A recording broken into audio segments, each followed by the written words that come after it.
what's the upside? The upside, as far as I can see, and I speak also, as a Canadian because my country benefits also, is stability. And in this region, I think stability is really a precious thing, and it's stability for the long term. It is the shared commitment to each other's security and to defend and secure each other. It is a seat at the top table of international diplomacy, so this country will have a say in what all of us in NATO do.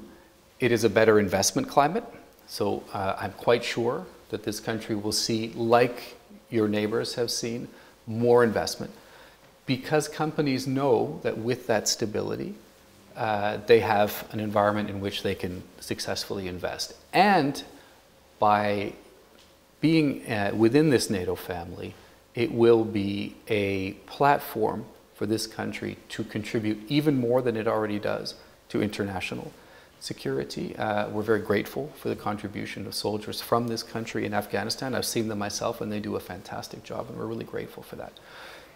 If it doesn't happen, what we are quite convinced of is that this door will not open again for quite some time, for the foreseeable future.